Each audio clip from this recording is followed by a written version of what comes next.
Hello everyone. हम लोग ancient Indian history and culture series कर रहे थे और ये कन्वेंशनल जीएस का पार्ट है।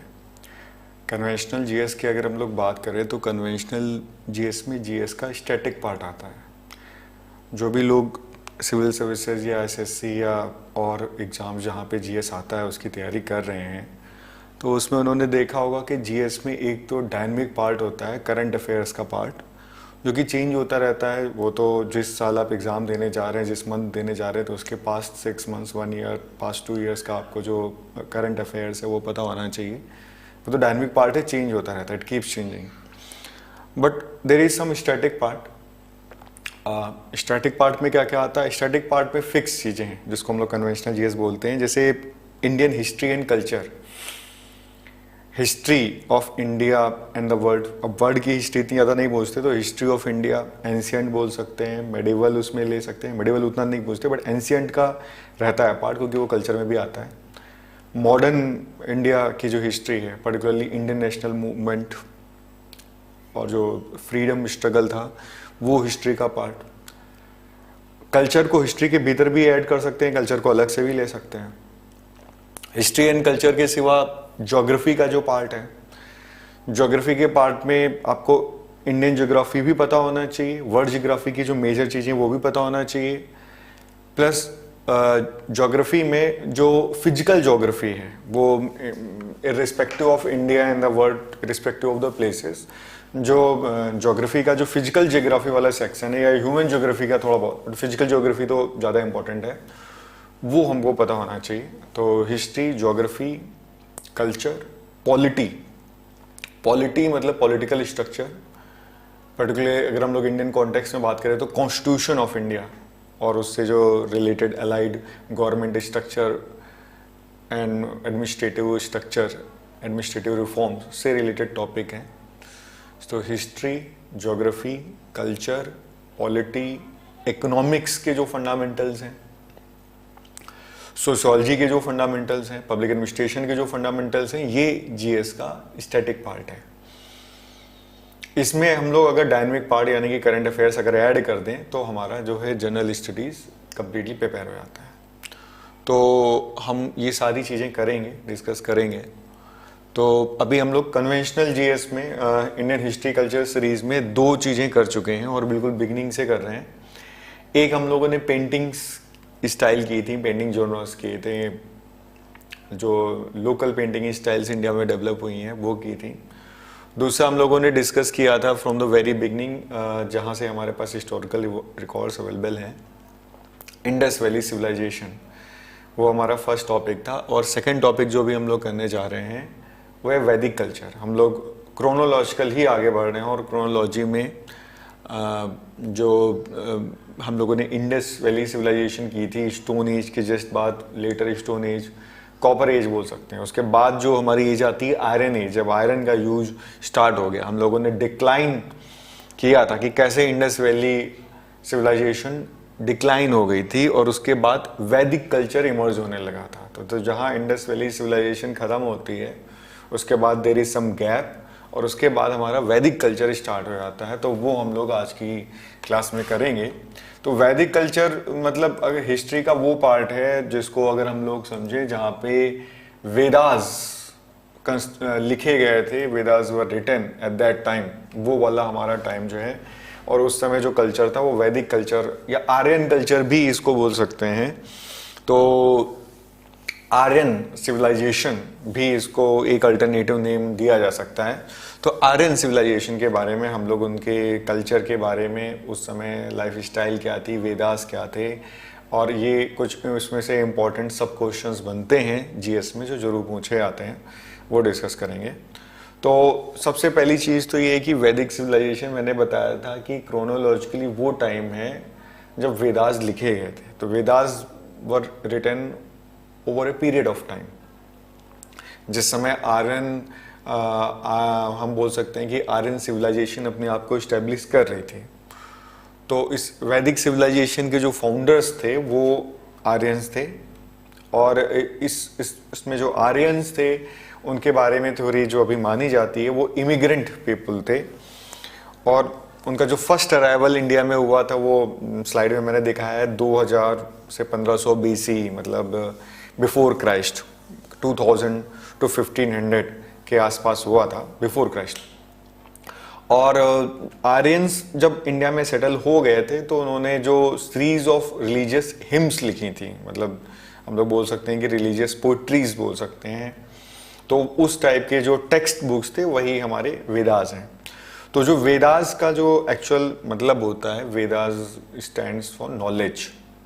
वेदा और विद्या जो है एक दूसरे से को रिलेटेड टर्म्स हो गए। विद्या मीन्स नॉलेज, तो वेदा भी मतलब नॉलेज होता है।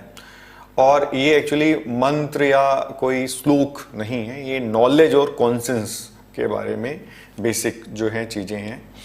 और हमारा जो वैदिक सिविलाइजेशन का जो भी नॉलेज है, हमें कैसे पता चला उनके बारे में, जैसे इंडस वैली सिविलाइजेशन में हम लोगों को जो आर्टिफैक्ट्स मिले थे वहाँ पे डग करने के बाद, उनसे हमें पता चला था। स्क्रिप्ट तो डिसाइफर हुई नहीं थी, बट वैदिक लिटरेचर तो संस्कृत में है तो ये डिसाइफर हो गई और पॉपुलरली हमें पता है। तो जो उस समय जो टेक्स्ट बुक्स मिली हैं, वेदास हो गए, उपनिषद हो गए, पुराणास हो गए, उपनिषद हैं और उनके वेदांग्स हैं, तो इस टाइप की जो टेक्स्ट बुक्स हैं उनसे हमें काफ़ी उनके बारे में पता चला हुआ है। तो इसके बारे में हम लोग वैदिक सिविलाइजेशन के बारे में जितने बेसिक क्वेश्चन बन सकते हैं वो डिस्कस करेंगे। सबसे पहला तो बेसिक क्वेश्चन यही बनता है कि जो आर्यन सिविलाइजेशन थी वो, उसके बारे में अगर हम डिस्कस करें कि आर्यंस थे कौन। आर्यन क्या कोई पर्टिकुलर रेस थी? जैसे आपने देखा होगा हिटलर का जो नाजी मूवमेंट था वो आर्यन रेस के ऊपर था। और कभी अभी भी कई यूरोप में इस टाइप के कई सारे रेसिस्ट ग्रुप्स चलते हैं जो अपने आप को आर्यन क्लेम करते हैं, ओरिजिनल आर्यन क्लेम करते हैं। और इंडिया में भी इस टाइप का आर्य द्रविड़ थ्योरी चलती रहती है। ये कितनी सही है? क्या आर्यन एक रेस है या आर्यन एक लिंग्विस्टिक ग्रुप है?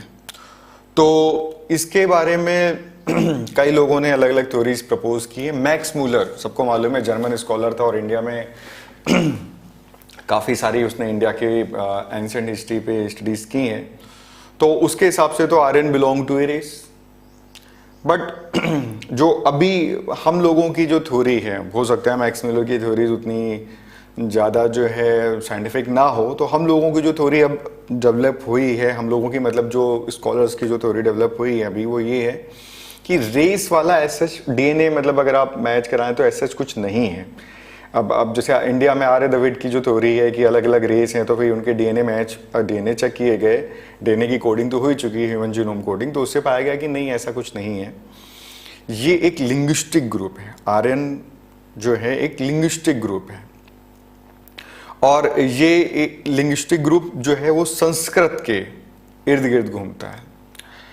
Aryans spoke the common language and they share the common home. और ये जो लैंग्वेज है ये क्लासिकल जो हम लोग संस्कृत बोल सकते हैं, वो एक तरीके से आप देखो कि कई सारे लैंग्वेजेस जो हैं जैसे इंडिया में हिंदी ले लें, मराठी ले लें, तेलुगु ले लें, बांग्ला ले लें, तो ये, और यूरोप में भी कई सारी, इंग्लिश भी ले सकते हैं, तो कई सारी इंडो यूरोपियन लैंग्वेज हैं, तो उनका जो बेस है वो कहीं ना कहीं संस्कृत है। तो ये जो आर्यन की जो सिविलाइजेशन थी वो एक अलग टाइप की रेस ना हो के एक लिंग्विस्टिक ग्रुप बोल सकते हैं। इंडो यूरोपियन लैंग्वेजेस का मदर फॉर्म जो था लैंग्वेज का, वो एक आर्यन उस लिंग्विस्टिक ग्रुप को बिलोंग करने वाले थे।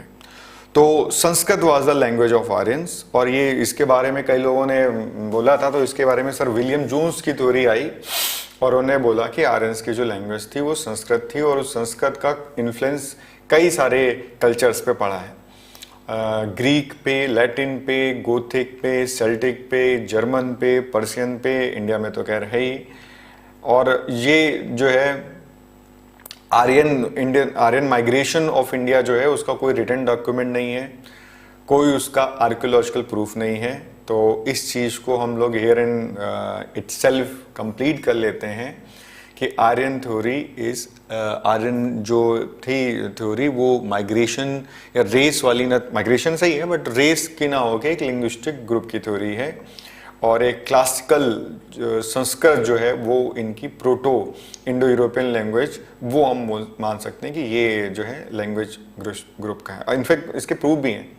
ऋग्वेद की जो टेक्स्ट की जो स्ट्रक्चर है काफ़ी हद तक उसकी सिमिलरिटी जोरास्ट्रियन टेक्स्ट है अवेस्ता, उससे मिलती है।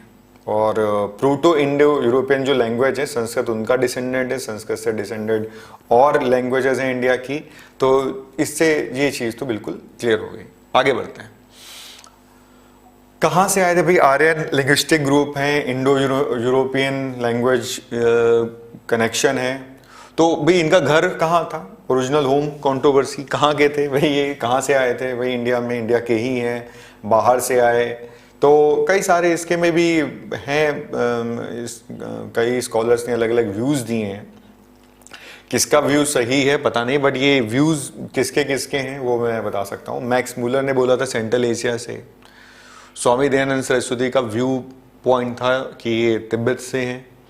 बाकी कई लोगों के पामिर के प्लेटू से, तुर्किस्तान से, बैक्ट्रिया, पोलर रीजन तक जो है लोग जो है मानते हैं। बट जो कई हिस्टोरियंस का ये भी कि वैदिक आर्यंस जो फॉरेनर्स नहीं थे ना, वो इंडिया में माइग्रेट हो गए, इंडिजिनस पीपल ही थे।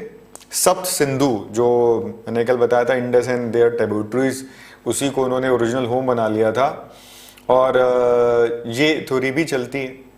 बट जो अगर हम देखें कि हड़प्पन कल्चर जो था, अर्बन कल्चर, स्क्रिप्ट वाइज उनके जो रिलीजियस और जो लिविंग लाइफ स्टाइल थी, city based urban life style, और वैदिक कल्चर देखें, रूरल लाइफ स्टाइल, स्क्रिप्ट अलग, लैंग्वेज अलग संस्कृत की, तो बहुत ज़्यादा डिस्पार्टी है। और तो ये डिस्पार्टी ये प्रूव करती है कि कहीं ना कहीं आर्यंस जो थे वो इंडिजिनस पीपल तो नहीं थे। तो कंसेंसस जो आता है ओपिनियन का, अगर हम सारे उसमें देखें तो ये आता है कि होमलैंड जो था आर्यंस का वो समवेयर सेंट्रल एशिया था।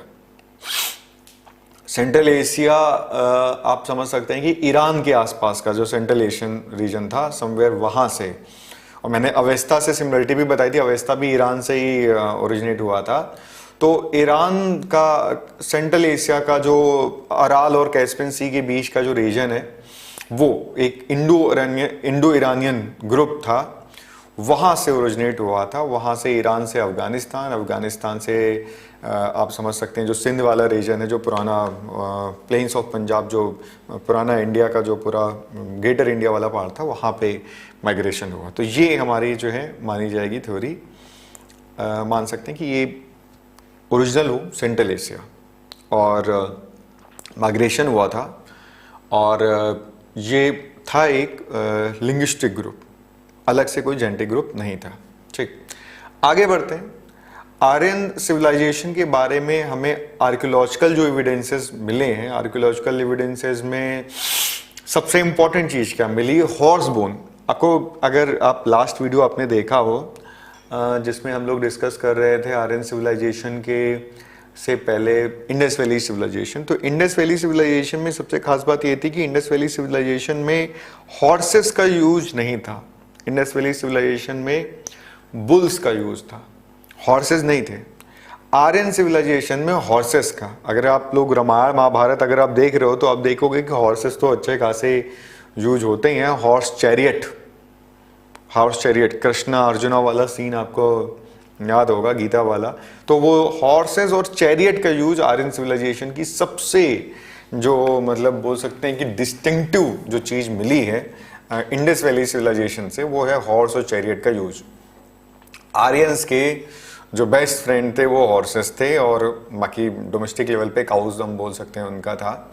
तो समझ में भी आता है क्योंकि सेंट्रल एशिया का जो रीजन था, ईरान पाकिस्तान का, वहाँ पे हम लोग बोल सकते हैं कि हॉर्सेस का जो है सिग्निफिकेंट जरूरत पड़ती होगी उनको। आगे बढ़ते हैं। वैदिक जो हमें सिविलाइजेशन थी, आर्यन जो कल्चर था, उसके बारे में मैंने बताया कि जो हमें जितनी भी चीज़ें पता चली वो कहीं ना कहीं वैदिक लिटरेचर से आई हैं। तो वैदिक लिटरेचर के बारे में नाम ही बोलते हैं वैदिक लिटरेचर, आर्यन लिटरेचर भी बोल सकते हैं। तो वैदिक लिटरेचर नाम वेदास के ऊपर है, बट वेदास ही इकलौती इसकी वैदिक लिटरेचर में नहीं आते, और भी चीजें आती हैं। तो वैदिक लिटरेचर मेनली जो था वो वर्बल ट्रांसमिशन, एक जनरेशन से दूसरे जनरेशन वर्बल ट्रांसमिशन। अगर आप ध्यान से देखो तो जो हमारा गुरुकुल सिस्टम था एंशिएंट टाइम में, तो जो गुरुकुल सिस्टम था वो कैसा था? गुरुकुल सिस्टम में आप देखोगे कि जो गुरुज होते थे, टीचर्स होते थे, शिष्य को, स्टूडेंट्स को वर्बल ट्रांसमिशन, ओरल कम्युनिकेशन के थ्रू चीजें याद कराते थे। तो वही स्टूडेंट्स बाद में टीचर बन के वो अपने स्टूडेंट्स को पास करते थे। तो कहीं ना कहीं वर्बल ट्रांसमिशन का यूज था। तो ये वेदास जो हैं और ये जो जितनी भी चीजें लिटरेचर उस समय लिखी गई थी, they are based on hearing, और हियरिंग को संस्कृत में श्रुति बोलते हैं। श्रुति, श्रुति मतलब सुनना। अच्छा, वेदास इसमें नहीं आते क्योंकि वेदास ऐसे माने जाते हैं कि रिवील किए गए हैं। जैसे हम बोलते हैं ना, कुरान कैसे अल्लाह ने आके रिवील कर दिया, या हम लोग कुछ चीजें जैसे बाइबल है, हम बोलते हैं जीसस का, इसको गॉड ने रिवील किया। तो वेदास एक तरीके से रिवील्ड नॉलेज है, और ये आगे बढ़े थे जनरेशन टू जनरेशन वर्बल या ओरल ट्रांसमिशन से। तो वैदिक लिटरेचर में जो आते हैं, एक तो 4 वेदास आते हैं, ऋग्वेदा, सामवेदा, यजुर्वेदा, अथर्ववेदा, और वेदास के ऊपर जो संहिताज लिखी गई हैं।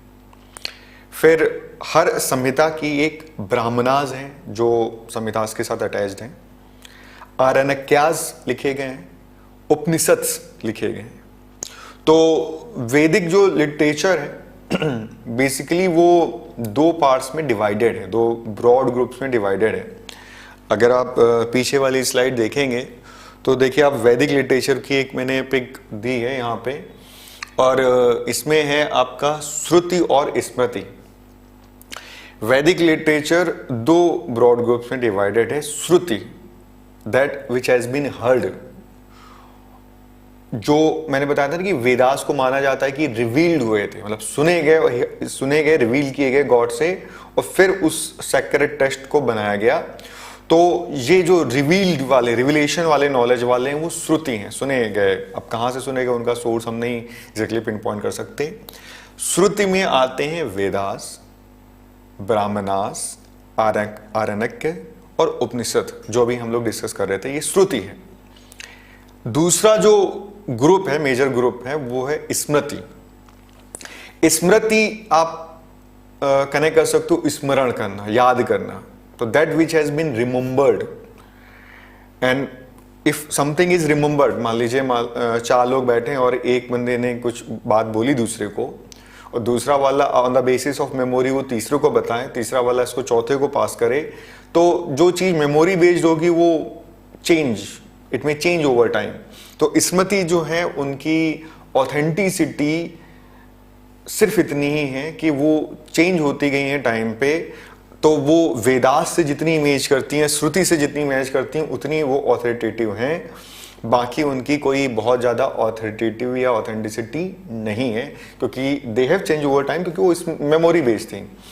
तो जो पोस्ट वैदिक लिटरेचर था, संस्कृत लिटरेचर था, वो स्मृति कहलाता है। इसमें आते हैं वेदांग्स, सटदर्शन, फोस्टिक्स, बताऊंगा मैं क्या होता है ये, पुराणास जो है बाद में लिखे गए। वेद पुराण जो हम लोग बोलते हैं, वेद वैदिक लिटरेचर में है, पुराणास पोस्ट वैदिक लिटरेचर में है।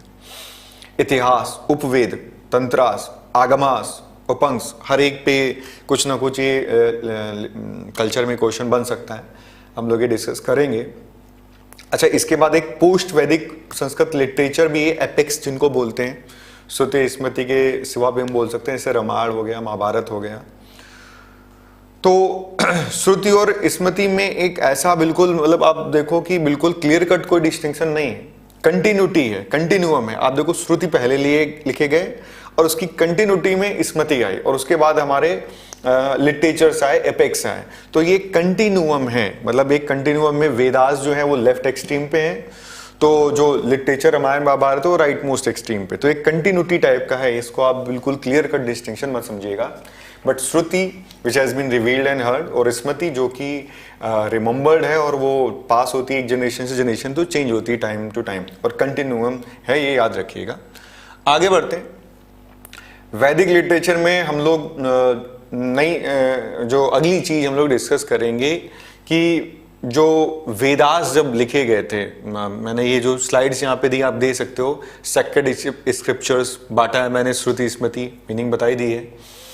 श्रुति स्मृति के मैंने एग्जाम्पल्स भी दे दिए हैं, रामायण महाभारत, मनुस्मृति, सूत्र, श्रीमद् भागवत गीता, ये सब स्मृति का ही है, मेमोरी बेस्ड है। श्रुति में वेदास हैं, ब्राह्मण हैं, आरण्यक हैं, उपनिषद है। तो वेदास के ऊपर जो कमेंट्रीज या टेक्स्ट मटेरियल, बेसिक मटेरियल लिखा गया था वो संहिता कहलाता है।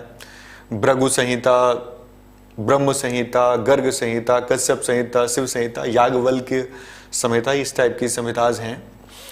थोड़ा सा डिटेल में कर लेते हैं इनको। ऋग्वेद पे आते हैं। ऋग्वेद सबसे ओल्डेस्ट वेदा, और इनफैक्ट वेदास ही क्यों, अगर हम कंपेयर करें with all the religious text in the world, Rigveda is the oldest religious text in the world. It is known as first testament of mankind. मतलब हम लोग अगर अपने कल्चर की बात करें तो ऋग्वेदा हमारा सबसे पुराना जो है एक डॉक्यूमेंट है, रिलीजियस टेक्स्ट है। इसकी composition somewhere around 1500 to 2000 BC के आसपास है। अच्छा, 1500 से 2000 BC आप समझ लो कि 500 BC था करीब गौतम बुद्धा का टाइम, तो उससे भी पहले का, मतलब 1500 से 2000 BC, बिफोर क्राइस्ट। बाइबल से आप समझ लीजिए कि 1500 से 2000 साल पहले लिखी गई ये चीज़ है। तो है क्या ये? तो ये हिम्स हैं, और इनका कोई एक सिंगल हम राइटर नहीं बता सकते। प्रीस्ट फैमिलीज थी, गुरुज जिनको हम लोग बोल सकते हैं। तो नंबर ऑफ प्रीस्ट फैमिलीज ने इनको कंपोज किया था, और ये जनरेशन टू जनरेशन पास होते थे। अब ऋग्वेद के अगर हम लोग पॉइंट टू पॉइंट कुछ इंपॉर्टेंट नोटिसेबल जो पॉइंट्स हैं वो देख लेते हैं। तो एक जो गायत्री मंत्र, अगर हम लोग बात करें कुछ इंपॉर्टेंट पॉइंट्स पे, तो गायत्री मंत्र, ओम भूर्भुवः स्वः तत्सवितुर्वरेण्यम, ये जो गायत्री मंत्र हम लोग पढ़ते हैं पूरा, ये सोर्स इसका क्या है? तो ये ऋग्वेदा ही इसका सोर्स है। और इसमें जो ऋग्वेदा है, इसमें कई सारी ब्रांचेस में लिखे गए हैं। और ऋग्वेदा का जो फर्स्ट वर्ड है जहां से ऋग्वेदा स्टार्ट होता है वो अग्नि है। जो पहली हिम स्टार्ट होती है, मतलब उसको अगर हम जैसे नहीं बुक्स में लिखते हैं 1.1, 2.1, 3.1 चैप्टर, फिर उसके बाद सब टॉपिक, तो जो पहला वर्ड स्टार्ट होता है अग्नि। इस समय ये पता चलता है कि ऋग्वेदा के टाइम पे, वैदिक टाइम पे, तो जो सबसे इंपॉर्टेंट डीटी होता था, जिसको दे यूज टू, जिसको वो प्रे करते थे, जिसको वो इनफैक्ट हम बोल सकते हैं कि जिसके लिए वो लिख रहे थे ये हिम्स, वो अग्निदेव थे। अग्नि मतलब फायर गॉड। तो अग्नि देवता, अग्नि का काफी वो था। ऋग्वेदा में सोम का जिक्र है, सोमरस का जिक्र है, जो कि modern day, I don't know, but modern day elixir या कोई आबे हयात या कोई अल्कोहल ड्रिंक में भी से कंपेयर कर सकते हैं। कोई बहुत highly addictive, highly healthy red wine type की एडिक्टिव ड्रिंक थी उनके टाइम में, सोमा। इस पे आएंगे हम लोग और डिस्कस करेंगे। ऋग्वेदा के बारे में जो है हमें पता है कि ये भाई ओल्डेस्ट लिटरेचर था, और इसमें ये सारे जो हैं, वैसे अगर इसकी कंपोजिशन की बात करें तो इसमें 10 बुक्स हैं जिनको मंडलास बोलते हैं, और टोटल इसमें 1000 के अराउंड हिम्स हैं, 1000 से थोड़ी सी ज़्यादा ही हैं। और अग्नि के बारे में मैंने बताया, और मैंने बताया गायत्री मंत्र के बारे में। इनफैक्ट गायत्री मंत्र भी अगर आप देखें तो गायत्री मंत्र भी जिसको एड्रेस करती है, किसको गायत्री मंत्र एड्रेस कर रहा है, तो वो भी सन गॉड है, फायर गॉड है, एक तरीके से अग्नि ही बोल सकते हैं, या सूर्यदेव को बोल सकते हैं। तो कहीं ना कहीं सूर्य, अग्नि, ये देवता उस समय वैदिक लिटरेचर, वैदिक कल्चर का पार्ट थे। आगे बढ़ते हैं। बाकी जो हमारे वेदास थे, 4 जो मेन वेदास हैं, ऋग्वेद, यजुर्वेद, सामवेद, अथर्ववेद, ये क्रोनोलॉजिकल ऑर्डर में ही है और अपने इंपॉर्टेंस के ऑर्डर में है। Rigveda oldest, most important. अब आते हैं हम लोग यजुर्वेद पे। तो जो यजुस होता है, यज्ञ, अगर इसको थोड़ा सा और अच्छे से बोलें तो यज्ञ मतलब होता है सेक्रीफाइस। यज्ञ जो घरों में कराया जाता है, सेक्रीफाइस हम कर रहे हैं, किसी चीज को हम बोल रहे हैं। यज्ञ में बोला भी आता है इदम नमम, ये मेरा नहीं है, एंड स्वाहा, ये अग्नि में हमने दे दिया, सेक्रीफाइस कर दिया, हमने नेचर को दे दिया। तो जो यजुर्वेद है वो एक्चुअली बुक है सेक्रीफिशियल प्रेयर्स का, मतलब उसमें जो यज्ञ करते वक्त जो हम प्रे करते हैं, जो हम मंत्र बोलते हैं, उसका जो सोर्स है वो यजुर्वेद है। यज्ञ करते वक्त क्या रिचुअल्स होने चाहिए वो है इसमें। अगर हम डेट बोले तो मैंने जैसे ऋग्वेद के लिए बोला था कि 1500 से 2000 बीसी है, तो इसका थोड़ा सा 1000 से 1500 बीसी, मतलब 500 सालों का डिफरेंस है ऋग्वेद के बाद यजुर्वेद में लिखने में। मतलब अब इसका कोई एग्जैक्टली पिन पॉइंट नहीं कर सकते, बट है, डिफरेंस है।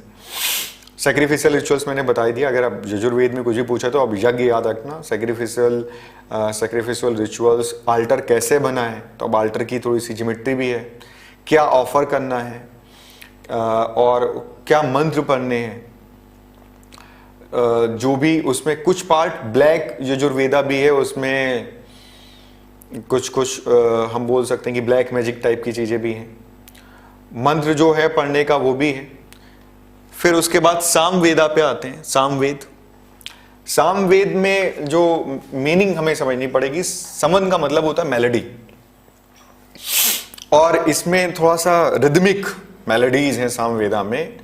और ये हिम्स जो लिखे गए थे सामवेदा में वो ऋग्वेद के लिए ही लिखे गए थे। इसकी जो सैंक्टिटी में और लिटर्जिकल जो इम्पोर्टेंस है वो ऋग्वेदा के बाद बोल सकते हैं। ऋग्वेद, सामवेद, यजुर्वेद, अथर्ववेद। सामवेद की इम्पोर्टेंस यजुर्वेद से ज़्यादा है।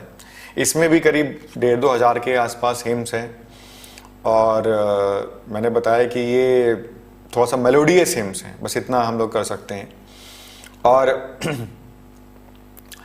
सबसे जो लास्ट वाला जो इम्पोर्टेंस में है वो है अथर्ववेद। अच्छा, एक चीज बताना मैं भूल गया, सामवेद, हर वेद के अपने एक उपवेद है, तो सामवेद का एक उपवेद, क्योंकि मैंने बताया ना कि सामवेद में थोड़ा सा मेलोडियस, तो मेलोडी कहीं ना कहीं म्यूजिक से, डांस से, ड्रामा से रिलेटेड है। तो सामवेदा का ही एक उपवेदा है, म्यूजिक, डांस, ड्रामा, जिसको हम लोग पुराने जमाने में नाट्य शास्त्र बोलते थे। तो नाट्य शास्त्र जो है वो एक तरीके से यहीं से ओरिजिनेट हुआ था। नाट्य शास्त्र की जो कला है वो, उसका अगर आपसे कहीं पूछा जाए कि नाट्य शास्त्र कहाँ से ओरिजिनेट किया था, तो नाट्य शास्त्र का जो ओरिजिन है वो हम लोग सामवेद को देंगे। नेक्स्ट हम लोग आते हैं अथर्ववेद। तो अथर्ववेद थोड़ा सा बाकी तीनों वेदास से डिफरेंट है। क्रोनोलॉजिकली चारों में सबसे लास्ट वाला है। अच्छा, इसमें क्या था डिफरेंट इन द सेंस कि इसमें आपके देखिए सैक्रिफिशियल या किसी डीटी को ऐसा नहीं था, मतलब ये डीटी पे या सैक्रिफाइस करने के लिए क्या हमें हिम्स पढ़ने, उन सब पे नहीं था। ये उस समय के जो आम लोग थे उनके beliefs, superstition, local culture, folk culture के ऊपर बेस्ड था। मतलब जो अथर्ववेदा है वो उस समय के कल्चर एंड कस्टम्स पे था। बाकी सारी वेदास का आप देखो फोकस अलग था, लेकिन जो अथर्ववेदा का फोकस था वो अलग था। अथर्ववेदा उस समय के जो मतलब बोल सकते हैं कि जो कॉमन लोगों की लाइफ स्टाइल है उस समय, अब जब लाइफ स्टाइल उस समय जो लोग थे वो बहुत ज़्यादा रिलीजियस थे, मैजिकल स्पेल्स में बिलीव करते थे, जो हीलिंग्स थी उनकी वो मैजिक पे बेस्ड थी। तो उस टाइप का जो चीज़ें थी वो अथर्ववेदा में आती हैं। अथर्ववेदा थोड़ा सा इस चीज़ में बाकी से हम बोल सकते हैं कि डिफरेंट था। आगे बढ़ते हैं, दूसरे सेट ऑफ लिटरेचर पे आते हैं, ब्राह्मणास पे आते हैं। ब्राह्मणास पे डिस्कस करते हैं। ये भी एक तरीके से श्रुति ही थी, श्रुति और स्मृति का जो मैंने बाइफर्केशन दिया था, तो ये श्रुति का ही पार्ट है ब्राह्मणा। ब्राह्मणास में पहली चीज तो ये पोट्री नहीं है, हिम्स नहीं है, प्रोज है, प्रोज टेक्स्ट हैं। और ये वेदास को एक्सप्लेन करने के लिए, जैसे एक्सप्लेनेशन हम लोग किसी चीज को देते हैं, डिस्क्राइब हम लोग किसी चीज को करते हैं, तो ये डिस्क्रिप्शन है। तो ब्राह्मणास एक तरीके से वेदास के टेक्सचुअल प्रोज डिस्क्रिप्शन है, एक्सप्लेन करते हैं कि एक वेदा को। तो ऑब्वियसली वेदास को अगर ये एक्सप्लेन करते हैं तो हर वेदा की अपना अलग अलग एक्सप्लेनेशन होगा। तो आप देखें कि मैंने जो स्लाइड दी है उसमें हर वेदा के अलग अलग मैंने ब्राह्मणास लिखे हैं। जैसे कि अगर आप ऋग्वेदा के देखोगे तो ऐत्रेय, अब ये ऋषि का नाम है, तो जिस ऋषि ने उस जैसे ऋग्वेद के बारे में डिस्क्रिप्शन दिया होगा तो उसके नाम पे ब्राह्मणास है। तो जिन ब्राह्मणों ने दिया था हम बोल सकते हैं ये उनके ही नाम पे, ऐत्रेय, कौशिकी, सांख्यायन। देन यजुर्वेद में आप देख रहे हैं कि मैत्रेयन, तैत्रीय। सामवेद में आप देख रहे हैं कि जैमिनी ऋषि थे, उन्होंने सामवेद पे अपनी कमेंट्री दी होगी तो जैमिनी कहलाती है। गोपथ, अथर्ववेद में गोपथ है। तो ये ऋषिज थे, गुरुज थे, ब्राह्मण्स थे जिन्होंने वैदिक टेक्स्ट के ऊपर अपनी कमेंट्री या एक्सप्लेनेशन दिया, वो ब्राह्मणास कहलाते हैं। अगर आपको इस टाइप का कुछ पूछा जाएगा तो आप यही उनको एक्सप्लेन कर देना है। नेक्स्ट आते हैं अच्छा, ये लिस्ट आपको याद करने की जरूरत नहीं है। नेक्स्ट आते हैं हम लोग आरण्यक्यास पे। बस आपने समझ लिया ये बहुत है, यही आपको लिखना है। आरण्यक्य, अगर आप थोड़ा सा इसको आरण्यक के संस्कृत वर्ड के मीनिंग पे जाओगे तो आरण्यक का मतलब होता है फॉरेस्ट। तो आरण्यक में जो है वो राइट्स पे, रिचुअल पे, सेक्रीफाइसेस पे कोई एम्फेसिस नहीं है। ये फिलॉसफी पे है। जंगल में बैठ के ऋषिज जो मुनि, आपको पता ही है सारे ऋषि मुनि थोड़ा सा उनका जंगल में रहते थे और वो मेडिटेशन करते थे, अपने सोचते रहते थे अपने जो है फिलोसफिकल आइडियाज। तो वो फिलोसफिकल आइडियाज का जो कंपाइलेशन है वो आरण्यक कहलाता है। ये मैंने बताया ना, ऋषिज कहीं ना कहीं जो जंगल में रहते थे उससे रिलेटेड है। तो आरण्यक में अगर आप ये बोल दोगे कि दे वर written by the rishis dwelling in the jungles and they were written for the hermits and students living in the jungle, तो ये उन्हीं के लिए था। तो ये आप समझ सकते हैं कि सेक्रीफाइस और रिचुअल्स वाला नहीं था, मोरल वैल्यूज था। भाई गुरुकुल की जो परंपराएं होती हैं, जैसे हम बोल सकते हैं वर्णाश्रम सिस्टम जो है वो यहीं से डेवलप हुआ। तो ये जो है थोड़ा सा आप बोल सकते हैं कि रिचुअल से फोकस हट रहा था इस समय जब आरण्यक लिखे गए थे, और नॉलेज पे, मतलब ज्ञान मार्ग के से हम कर्म मार्ग की तरफ बढ़ रहे थे, उस तरफ तक का एक ब्रिज टाइप का था। और अलग अलग जो आरण्यक के हैं, अलग अलग ब्राह्मणास के अपेंडिक्स हैं। जैसे मैंने बताया कि वेदास के ऊपर ब्राह्मणास लिखे गए, ब्राह्मणास के ऊपर आरण्यक्यास कंपाइल किए गए। तो ये एक तरीके से आप बोल सकते हैं कि वेदास के अपेंडिक्स ब्राह्मणास, ब्राह्मणास की अपेंडिक्स आरण्यक्यास। ठीक। अच्छा, अथर्ववेद के ऊपर कोई आरण्यक्या नहीं है। अथर्ववेद आपको मैंने बताया ना, बाकी वेदास से डिफरेंट भी है। नेक्स्ट हम लोग आगे बढ़ते हैं, वैदिक लिटरेचर में उपनिषद पे आते हैं। उपनिषद भी अगर हम लोग देखें तो ये भी श्रुति का ही पार्ट है। श्रुति और स्मृति का जो बाइफर्केशन दिया था, इसमें उपनिषद भी श्रुति का ही पार्ट है। श्रुति का जो उपनिषद की जो मीनिंग होती है, उपनिषद, इसका मतलब होता है to sit down near someone. अब सिट डाउन नियर समवन मतलब कौन? तो स्टूडेंट जो होते थे वो अपने गुरु के पास बैठ के, विद्यार्थी गुरुकुल में गुरु के पास बैठ के जो लर्न करने के लिए नॉलेज बैठते थे, तो उस समय जो वो गुरु अपने स्टूडेंट को जो सीक्रेट नॉलेज इंपार्ट करता था सेलेक्टेड पीपल्स को, वो जो टिटिस जो लिखी गई, पहले ओरली जानी गई, फिर वो राइटिंग में आई, वो उपनिषद कहलाती है। तो उपनिषद है क्या? उपनिषद are philosophical knowledge and spiritual learning which were imparted by the gurus to their students, and they were first imparted orally, then they were written। और ये गुरु शिष्य परंपरा, आपका ये मेन वर्ड आना चाहिए। और उपनिषद जो है गुरु शिष्य परंपरा के थ्रू आए थे, और इनका जो मेन गोल था वो फिलोसफिकल नॉलेज था, नॉलेज टुवर्ड्स साल्वेशन, किस तरह से हमें ज्ञान से मुक्ति मिले, उस टाइप से इनका था। अच्छा, उपनिषद को वेदांत भी बोलते हैं। वेदांत मतलब वेद अंत, एंड ऑफ द वेदा। वेदास जब खत्म हो रहे हैं, वैदिक मतलब लास्ट फेज है जो वैदिक पीरियड का, उस समय उपनिषद लिखे गए थे। या फिर ऐसे बोल सकते हैं कि वैदिक वेदास का जो फाइनल एम था, भाई वेदास हमको बताना क्या चाहते हैं। तो वेदास की जो ये पूरी जो हम लोग क्रोनोलॉजी डिस्कस कर रहे हैं, उसमें जो लास्ट पेज आती है वो उपनिषद थी। उपनिषद एक तरीके से फाइनल कमेंट्री थी कि भाई ये मीनिंग है, ये हमको फॉलो करनी है। अच्छा, कई सारे जो उपनिषद हैं, वैसे तो अगर कई सारे मैं बोलूं तो 108 उपनिषद हैं। अगर कहीं पे अगर पूछा जाए कि how many Upanishads are there at all, तो देयर आर 108 उपनिषद्स, 108। अच्छा, 108 का आप देखो हिंदू कल्चर में या वैदिक कल्चर में काफी इंपॉर्टेंट है 108, 108। तो 108 उपनिषद लिखे गए हैं, इसमें से 11 बड़े उपनिषद हैं, डोमिनेंट है, जिनको मुख्य उपनिषद कहते हैं। बाकी जो है वो इनके स्मॉलर वर्जन्स हैं। और इन उपनिषद पे जो सबसे पुराने हैं उसमें एक दो नाम अगर पता होना चाहिए, तो एक है वह धारणक्य उपनिषद और एक है छांदोग्य उपनिषद, क्योंकि ये फर्स्ट मिलेनियम बीसी, मतलब बिफोर क्राइस्ट 1000 साल पहले, 1000 साल पहले बिफोर क्राइस्ट 1000 बीसी में लिखे गए थे। लास्ट में करीब मुक्तिका उपनिषद है। अच्छा, उपनिषद खो गए थे। दारा सुको, आपको पता होगा, मुगल एम्परर काफ़ी हिंदू कल्चर से मोटिवेटेड रहता था, उस बंदे ने उपनिषद को पर्शियन में कन्वर्ट किया था और वहाँ से फिर ये रीडिस्कवर हुए थे एक तरीके से। अच्छा, हर उपनिषद की अपनी एक मतलब मेन कुछ कॉन्सेप्ट रही है। तो मैंने बताया था कि वैधारणक्य और छांदोग्य उपनिषद जो हैं, उन उपनिषद में मतलब हमें काफ़ी जो है पुराने भी थे और मेन उपनिषद में आते हैं।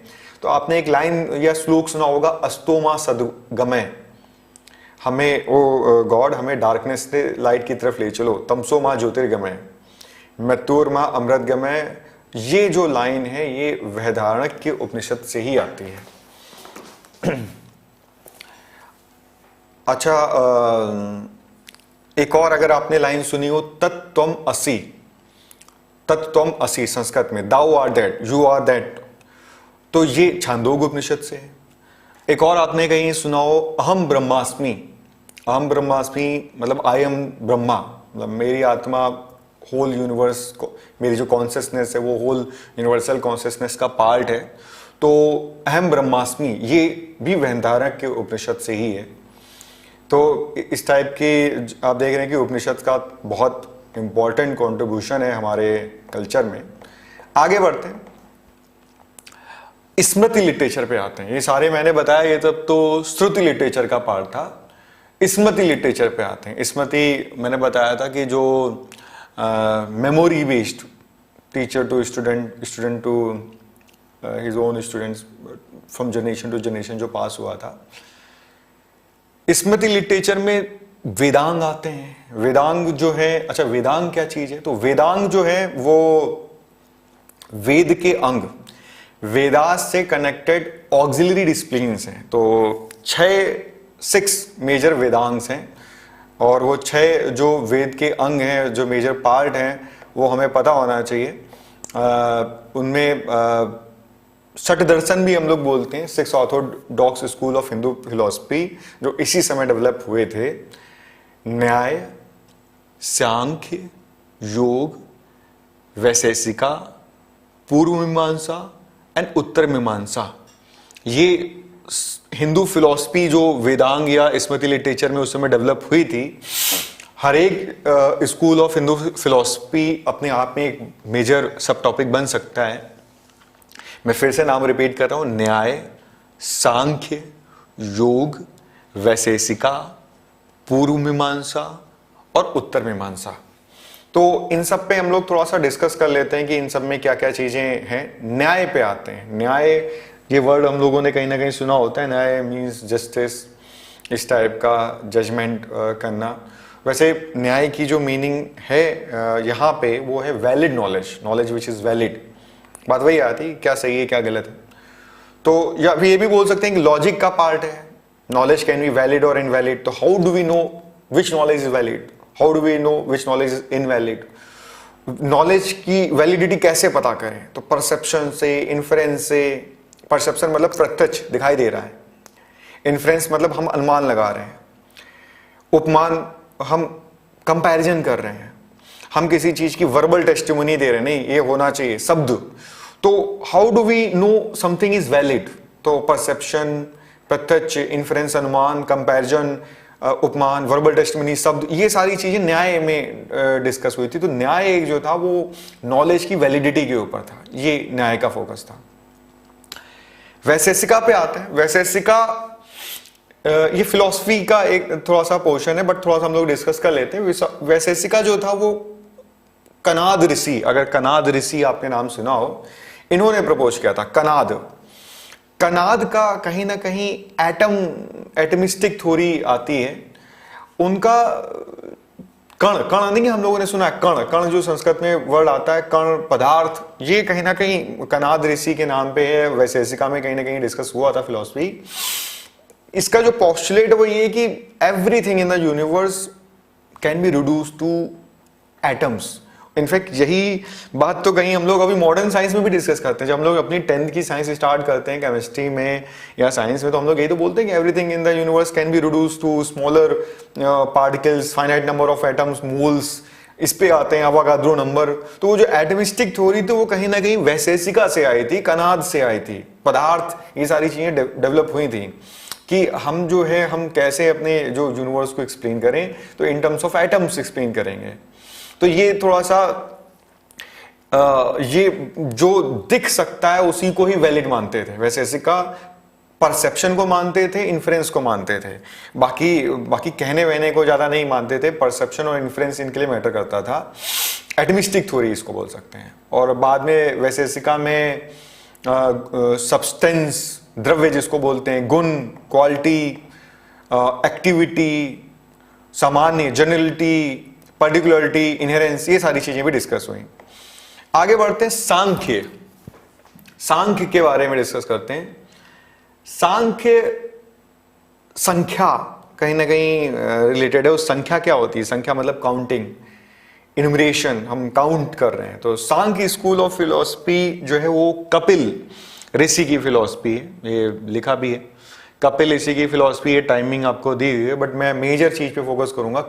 सांख्य का और कपिल ऋषि का जो कॉन्सेप्ट थी वो क्या थी? वो डुअलिज्म थी।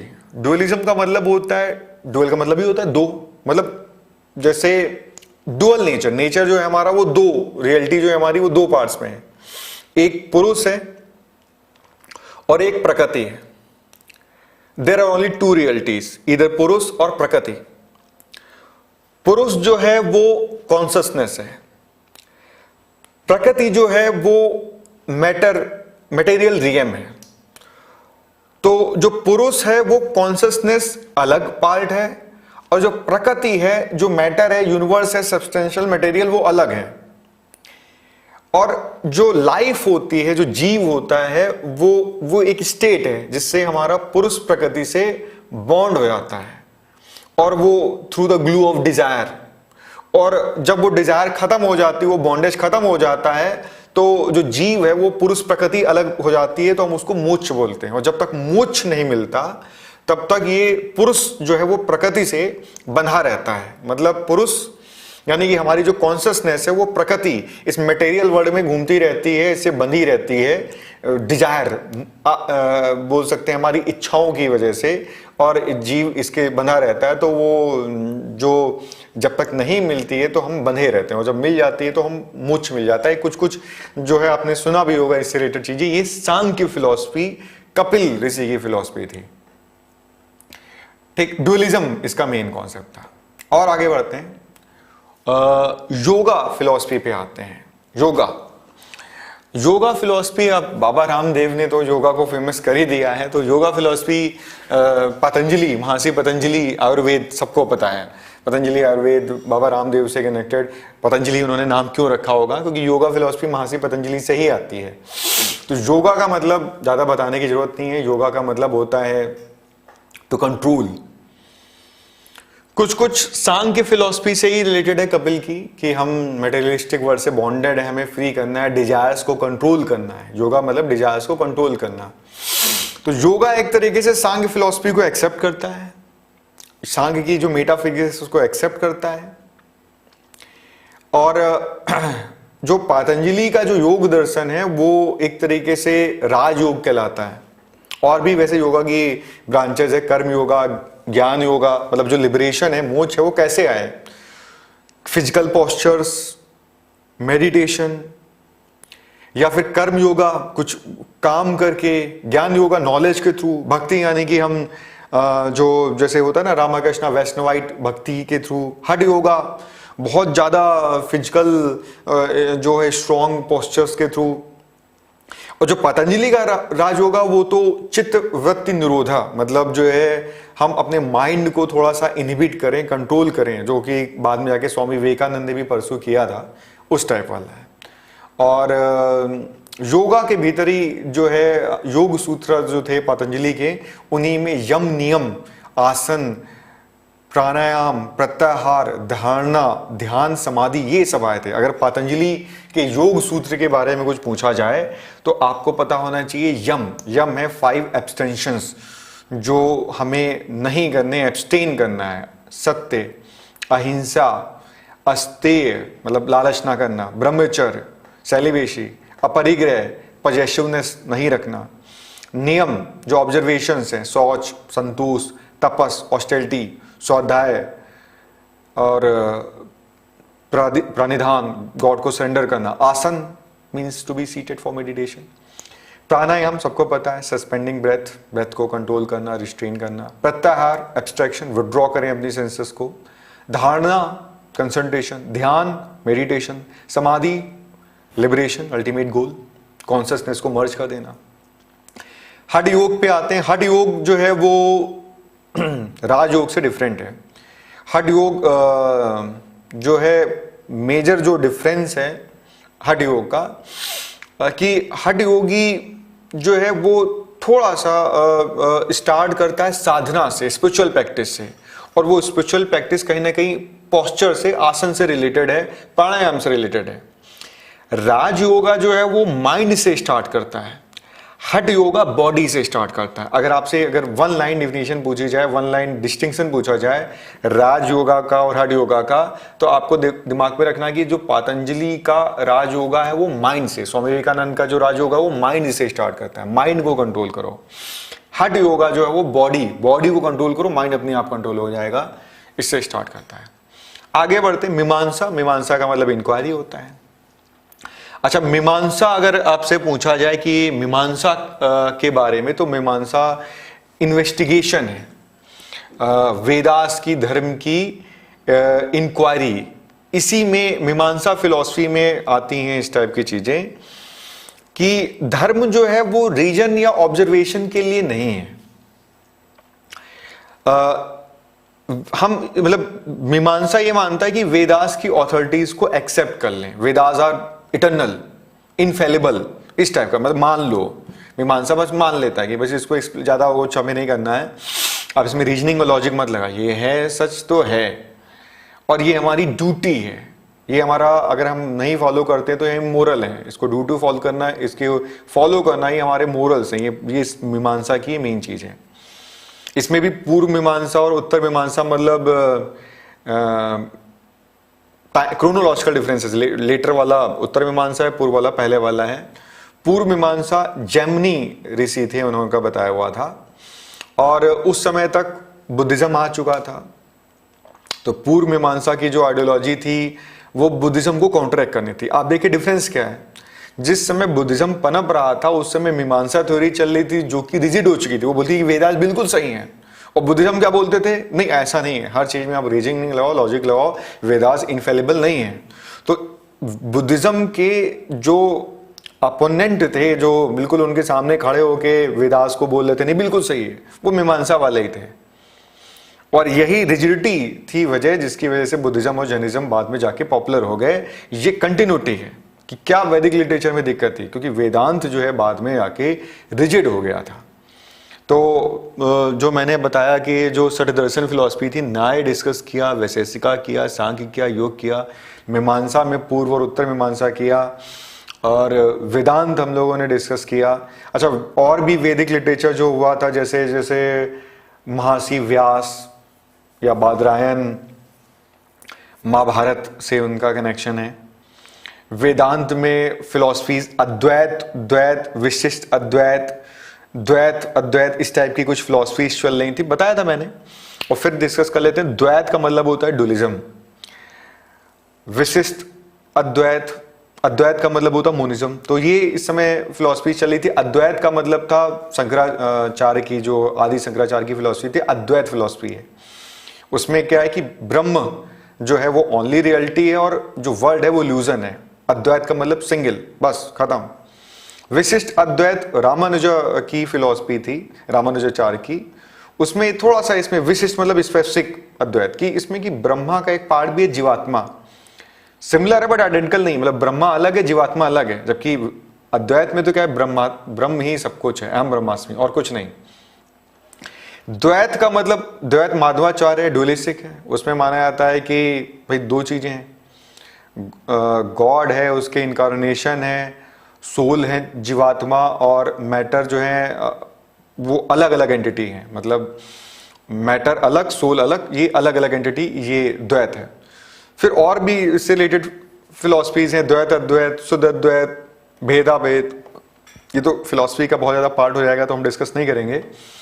बाकी एपिक्स लिखे गए थे वैदिक लिटरेचर में, रामायण महाभारत, इनके बारे में कुछ बताने की जरूरत नहीं है। रामायण महर्षि वाल्मीकि ने लिखा था, 24,000 वर्सेस हैं करीब राम की स्टोरी। बाद में तुलसीदास जी ने रामचरितमानस लिखी 1500 के आसपास। महाभारत जो है महर्षि व्यास का है, और इसमें भी 24,000 के करीब वर्सेस हैं, और शॉर्टर फॉर्म में 24,000 है। महाभारत में तो शायद आई थिंक 1 लाख के आसपास वर्सेस होंगी, और बड़ा है रामायण से। अगर 24-25 हज़ार तो रामायण से तो 4 गुना ज़्यादा ही हो गया महाभारत बड़ा।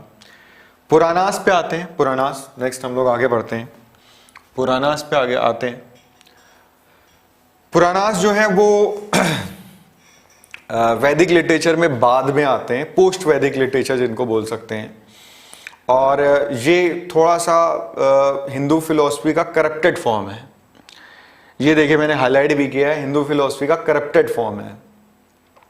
करप्टेड फॉर्म का मतलब ये है कि यहाँ पे आके जो हिंदू फिलॉसफी है वो थोड़ी सी डिस्टॉर्ट हो गई थी। कई सारे पुराणास लिखे गए हैं, अग्नि पुराण, श्रीमद् भागवत पुराण, ब्रह्म पुराण, गरुड़ पुराण, मत्स्य पुराण, पद्म पुराण, और सब में बहुत सारी वर्सेस हैं। और श्रीमद् भागवत पुराण जिसमें 18,000 वर्सेस हैं, वो आई थिंक पुराणास में सबसे फेमस, सबसे पॉपुलर है। श्रीमद् भागवत जो आपको सेकंड नंबर पे पिक में देख रही होगी, श्रीमद् भागवत जो पुराण है, श्रीमद् भागवत, वो विष्णु के दशावतारम की जो फिलॉसफी वो श्रीमद् भागवत पुराण से ही आई है। और ये इसमें 10 चैप्टर हैं, और ये इसमें विष्णु के हर अवतार की, और जिसमें कृष्णा भी आते हैं, राम भी आते हैं, उनकी डीड्स जो हैं वो हैं। और ये बाद में श्रीमद् भागवत पुराण ही भक्ति मूवमेंट जब स्टार्ट हुआ, तो राम और कृष्ण का जो भक्ति मूवमेंट था उसका सोर्स श्रीमद् भागवत पुराण ही था। बाकी आपने थोड़ा बहुत नारद पुराण, पद्म पुराण, गरुड़ पुराण, मुझे एक मूवी याद आ रही है जिसमें एक हीरो था, वो अपने जो है सोसाइटी के दुश्मनों को मारा करता था, और उसमें कोई वो किसी एक पुराण से, शायद वो गरुड़ पुराण था या कोई एक पुराण था, उससे इंस्पिरेशन लेता रहता था। साउथ इंडियन मूवी थी, मुझे याद नहीं आ रहा है नाम, बट वो बहुत अच्छी मूवी थी। तो इस पे बात चल रही थी तो हम लोगों ने डिस्कस कर लिया। तो अब आते हैं, हम लोगों ने वैदिक लिटरेचर तो अच्छा खासा डिस्कस कर लिया। अच्छा, वैदिक लिटरेचर में कुछ उपवेदा भी थे, आयुर्वेदा, धनुर्वेदा, गंधर्ववेदा, शस्त्रास्त्र जो होते हैं शास्त्रों के बारे में, तो वो सब भी चीजें थी, अलाइड चीजें, उनके बारे में बहुत ज़्यादा डिस्कस नहीं करना है। वैदिक लाइफ पे आते हैं भाई, वैदिक लाइफ में क्या क्या चीजें थी।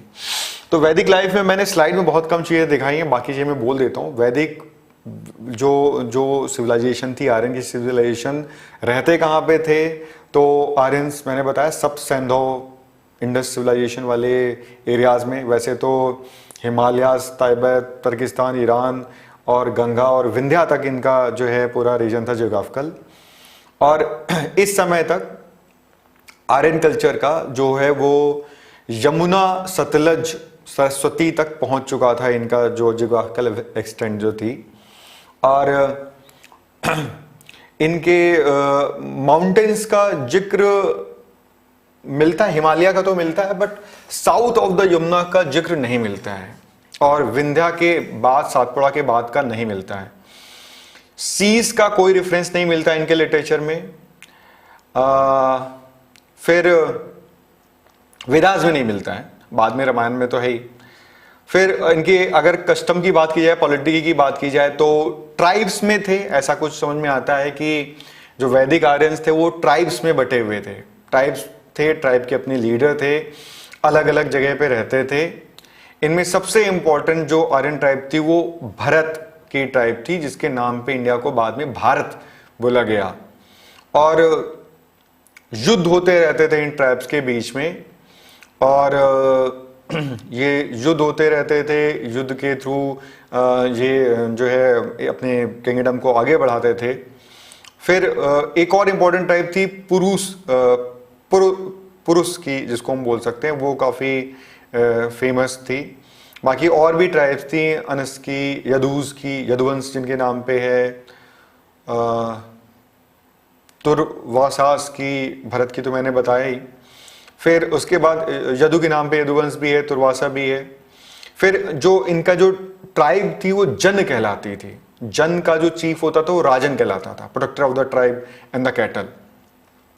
दूसरा, ये जो इनकी जो पॉलिटिकल कल्चर था वो ग्राम सभा पे बेस्ड था। मतलब ग्राम होते थे इनके, छोटे छोटे विलेजेस को ग्राम बोलते थे, और ग्राम की जो होती थी उसमें जो चलाने के लिए वहाँ पे जो सिस्टम होता था, असेंबली होती थी, उसको ग्राम सभा बोलते थे। ग्राम सभा, सभापति, इस वर्ड वहीं से आते थे। परिषद एक बनाई जाती थी ट्राइबल, मतलब उस गांव के जो मिलिट्री पीपल होते थे, असेंबली होती थी, उसको परिषद बोलते थे, ग्राम परिषद। बाकी सोसाइटी अब देखो, थोड़ी सी हड़प्पा सिविलाइजेशन अब देखो तो मैट्रियार्चल थी, और ये थोड़े से पैट्रियार्चल थे, पैट्रियार्की थी वहाँ पे, और पॉलीगैमी प्रेजेंट थी, और पॉलीएंड्री के भी कुछ मिलते हैं कि पॉलीएंड्री के भी प्रूफ हैं, मतलब 1 male to many female and 1 female to many male, इस टाइप का कुछ सोशल स्ट्रक्चर था उस समय। वर्णाश्रम सिस्टम डेवलप हो चुका था। वर्णाश्रम सिस्टम पता ही है, ब्राह्मण, क्षत्रिय, वैश्य, शूद्र वर्ण सिस्टम, और ये सोसाइटी को बांटने का था on the basis of work. बाद में जाके पहले तो ऑक्यूपेशन बेस्ड था, बाद में शायद बर्थ बेस पे हो गया था।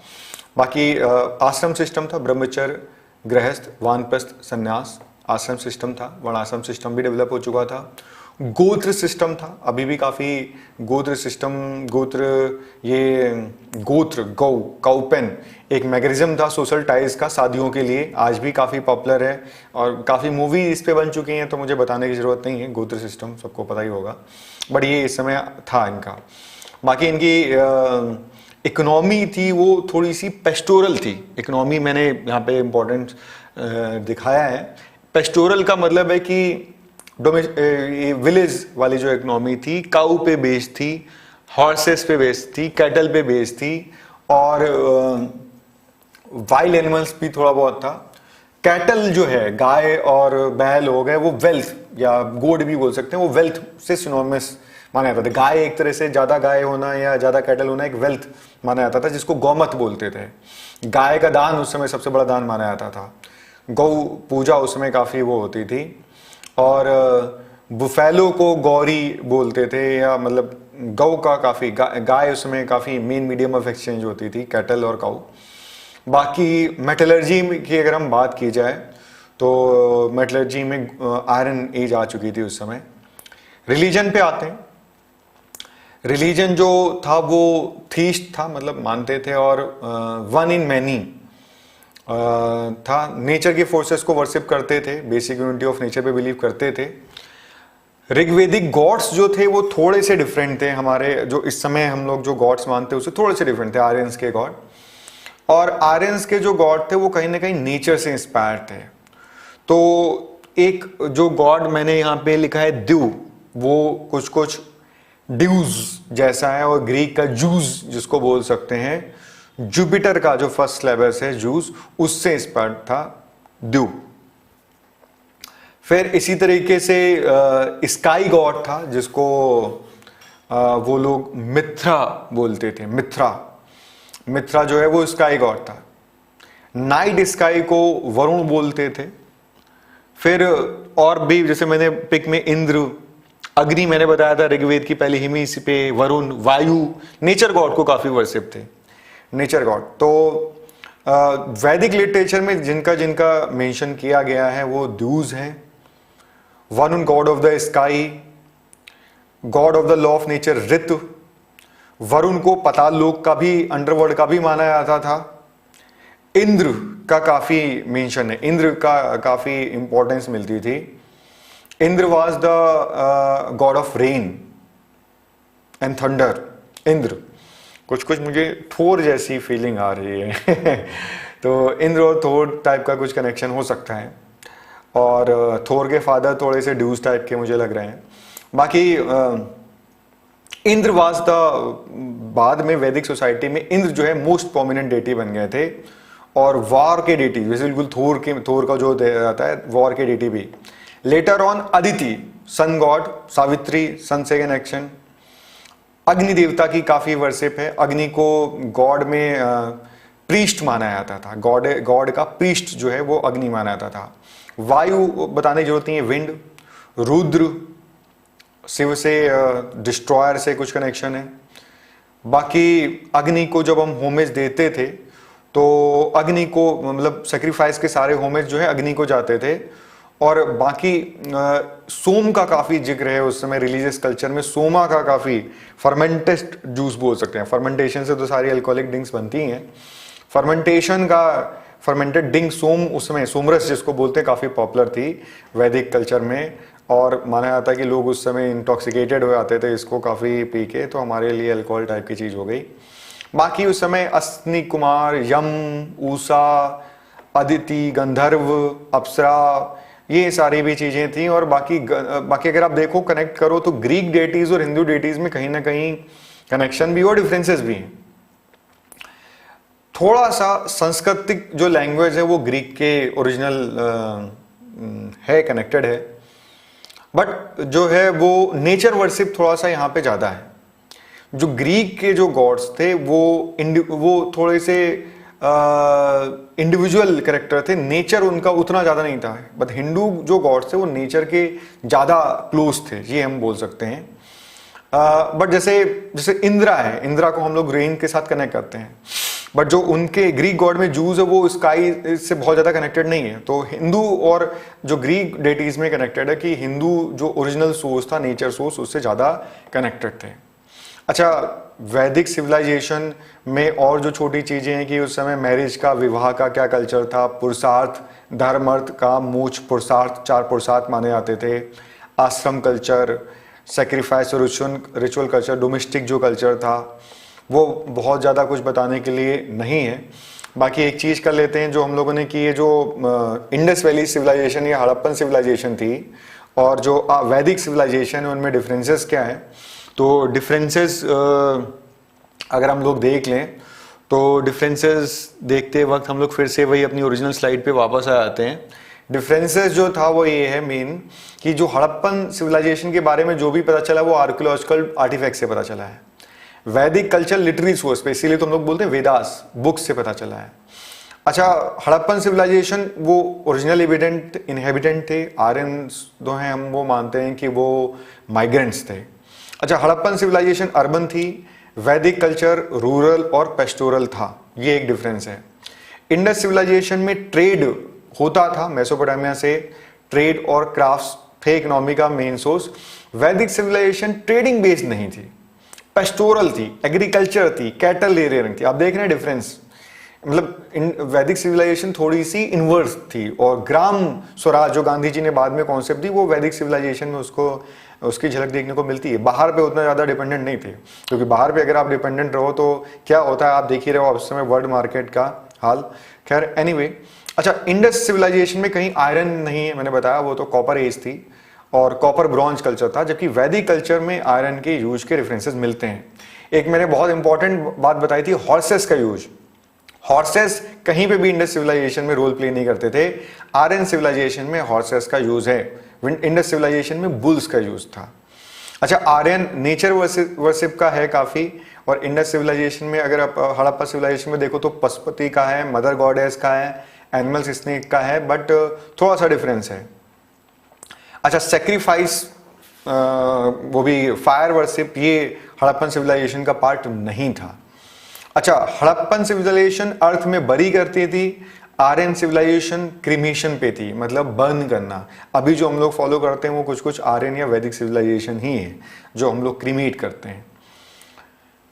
अच्छा, पॉटरीज में दोनों का डिफरेंस है। और हड़प्पन सिविलाइजेशन में कॉटन यूज होता था, आर्यन में वुलन भी यूज होने लगा था। लैंग्वेज में डिफरेंस है। जो जितनी भी आप देखो कि अब जो लैंग्वेज है इंडस, जो अभी जो लैंग्वेज है वो वैदिक संस्कृत, सारी आप लैंग्वेज का इंडिया में बोल सकते हो एक तरह से मदर है। और जो स्क्रिप्ट यूज हुई थी इंडस वैली सिविलाइजेशन में वो आज तक डिसाइफर ही नहीं हो पाई है। तो स्क्रिप्ट का लैंग्वेज का बहुत बड़ा डिफरेंस है। तो आई थिंक काफ़ी सारे हम लोगों ने वैदिक कल्चर से रिलेटेड चीज़ें डिस्कस की हैं, और कल्चर से रिलेटेड, हिस्ट्री से रिलेटेड बहुत सारी चीज़ें हम लोगों ने डिस्कस की, और भी डिटेल में कर सकते हैं। सब टॉपिक्स हम लोग बाद में डिटेल में और भी उठाएंगे। Thank you. इसके कंटिन्यूएशन में हम लोग और चीज़ें भी करते रहेंगे। Thank you very much.